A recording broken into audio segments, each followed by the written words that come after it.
Hello, this is the Way of Fairness, home of the World Fairness Agreement.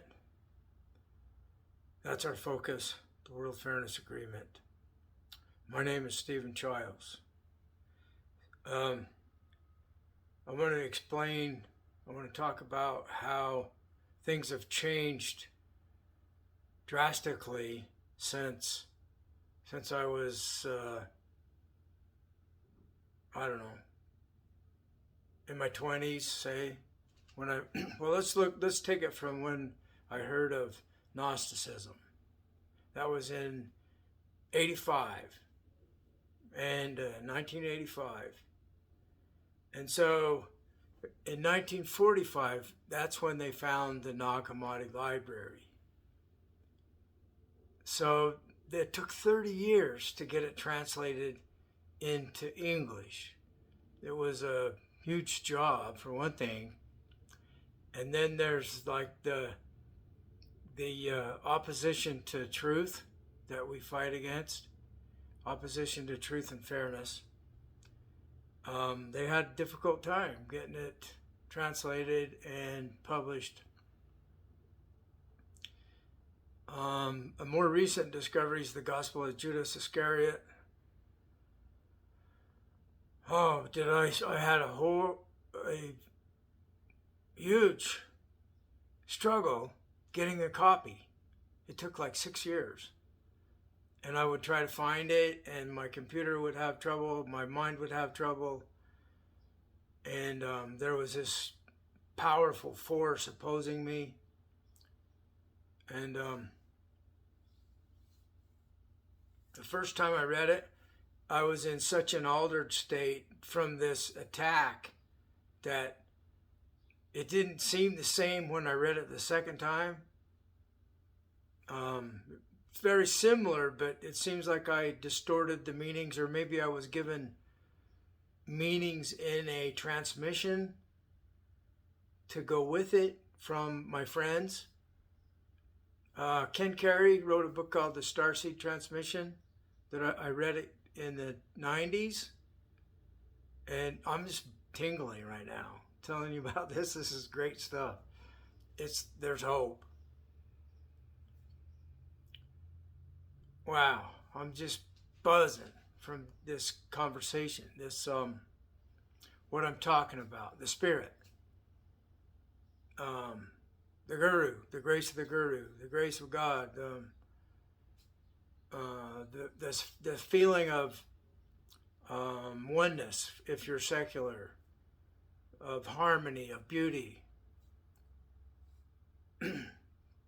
So we've studied this stuff with MRIs, the what happens in the brain, the spiritual centers of the brain. They start firing, and you can feel the tingles and stuff.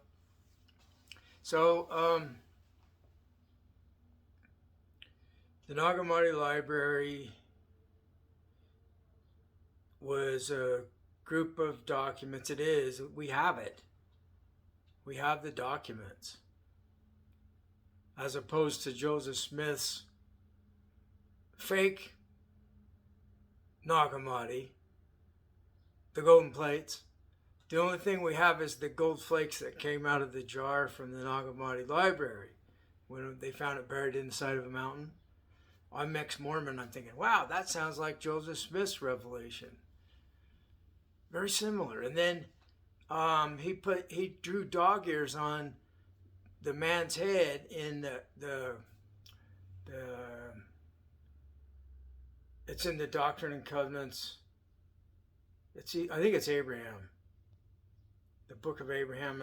It's the one where he's talking about the council of the gods that created the earth, and they're on Kolob.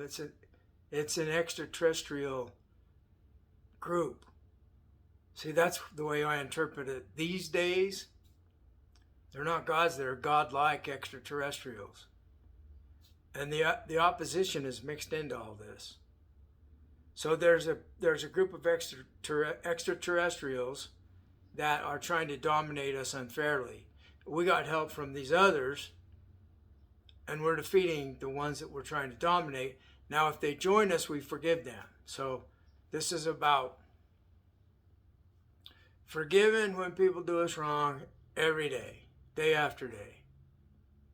And I do wrong sometimes and people forgive me. So see what I mean? It's like, that's the way our life is. That's the way we make progress. So we don't care what you did in the past. I can't stress that enough. It's like the original Christianity or whatever. Exoneration, absolved, absolution. The guilt is taken away from what you did in the past before you heard the message. So as we're at with it now is the World Fairness Agreement.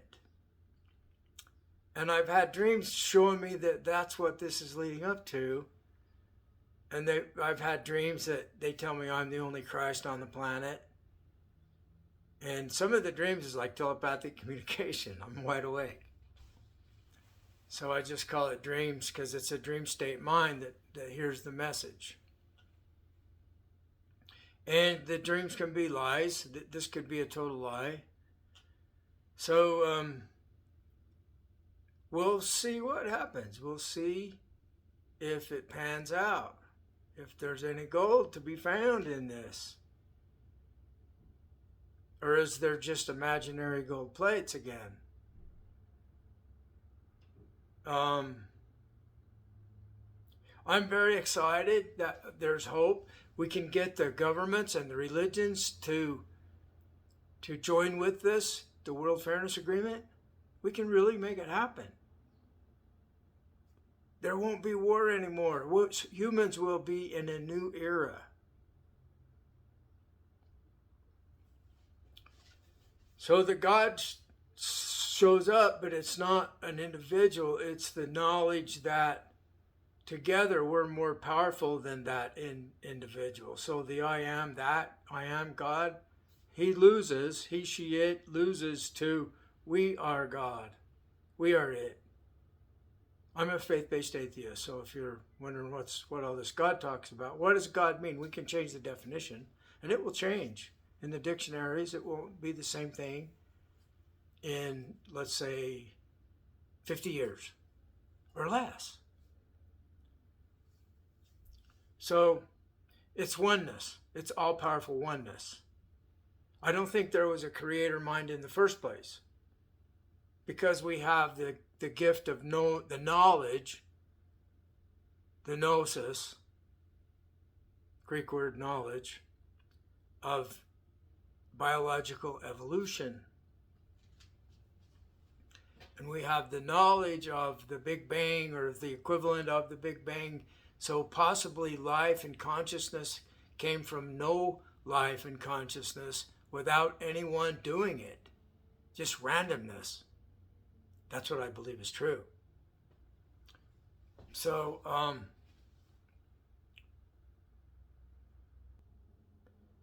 that's totally irrelevant, whether I'm right or wrong.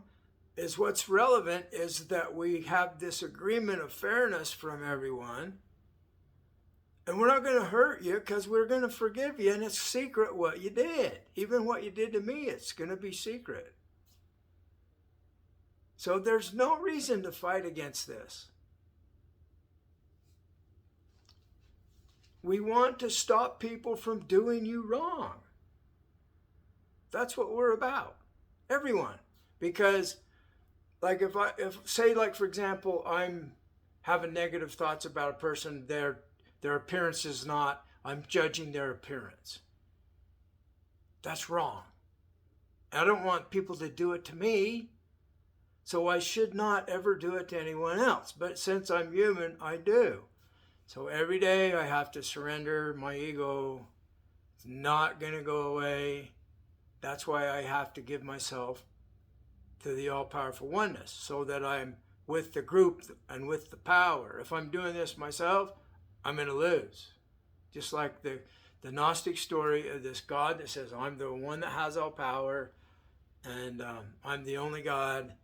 And then he's jealous of other gods. This is in the Old Testament. So the original Gnostics, they were using critical thinking, and they were attacking the Old Testament. the absurdity of a tyrant God like that. And so they said the Father's above that one. So the God, they call him the laughing stock, the demiurge. He's the creator. So he created human bodies with all these faults and from his own design. And he just wants to stay in power. But his mom shows up, Sophia, wisdom of God. She's always female. In Buddhism, the perfection of wisdom was made into a deity, a Buddha. And her name is her. Her name is perfection of wisdom. So,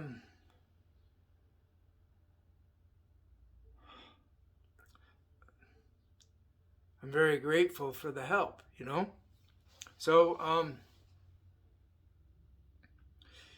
we know now, because we understand evolution, we don't need this monster God, tyrant. We don't need it in our belief system. We can be atheist, and then you don't need to have, why did God create evil? The problem of evil, when you believe that there's a God with all power. And why did God make our bodies defective? Some people have problems with, some people are very attractive and some people aren't. So, we know life isn't fair. That's one of the main things about life that isn't fair. I have to change my thinking so that it's more fair, and it's like it doesn't matter about the appearance, it's about your heart, it's about how much help you are to other people. That's the best we can do. Life's not fair. So that's all the more reason why people should be fair, even though life's not fair. Some people don't like the idea of justice or fairness. They want to keep getting away with doing people wrong. That's what the war's about. I was actually told to declare war because I grew up in the Mormon religion, and I just knew inside that they're going to take my son from me. So it happened. And then they convinced him to join the church and go on a mission. And I kept telling him all along that when you get there, there's help if you want to start believing in atheism and become the next Mormon or whatever. And he just in one ear and out the other, and now that happened. Now he is atheist. And my other kids are in agreement about the way of fairness, but it's like, how are you ever going to make it work? How can you make it happen? And just watch. Just pay attention how we make it happen. We're doing that now. That's why I'm so excited about this. All the governments, all the religions, they have a forward in their constitutions, in their religious scriptures, that everything we do here has to be fair to everyone. And if it's not, we're going to fix it so it is. And in the religious scriptures, disregard all scriptures that aren't fair to everyone. That's all we need to do. And it's like the cylinders of Cyrus. They're all the same. It's all one uniform document that goes with all the world governors back in when Cyrus the Great.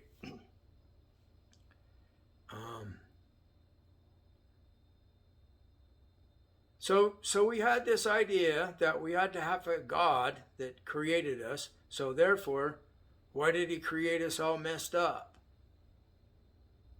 Well, that's solved if you don't think there is one. Okay, so that's the update on Gnosticism. See, the Gnostics would have had a whole different way of attacking the Old Testament cruelty if they would have known about evolution. So anyway, Gnosticism didn't work. The kind that wants to liberate us from the Old Testament And instead, the Roman Empire took over through Constantine, and they systematized Christianity and made the first religious. And it's the present-day Catholic Church. That's what it became. So we have more people questioning Catholicism, Mormonism, Islam. We have access to all this knowledge with the internet. So people are learning about Gnosticism, and they're learning about science and evolution, and the conclusion is easily made. The conclusion is that all these questions about why is there a God that created evil are answered with faith-based atheism. If you don't like atheism, then be faith-based. So we have faith in the higher power, in the all-powerful law, in all-powerful oneness, in something we don't know what it is that's helping us as a God, but it's not God because we don't think there's a designer. We think it happened accidentally. So the polar opposites are not so far apart. We can merge this together and get agreement worldwide. You don't have to be atheist, but you have to have beliefs that don't harm other people. And if it's worth it, because if you can get the other religions to agree to not harm in your religion, or trying to take over the world with theirs, if we agree not to take over with ours, and not to harm them with our God and beliefs, it's a deal. It's a good deal, because what you get from this deal, the end of war, the end of poverty, the end of hatred, unity, we can solve all of our world problems. If we don't have all these world problems occupying us, warfare, the biggest one, we can solve the economic problems, we can solve the poverty problems, we can solve global warming problems, and all humans deserve to be happy. And we will. We'll be happy, all of us. Because we'll know in our heart and in our mind that all these problems have been solved. Let's do it.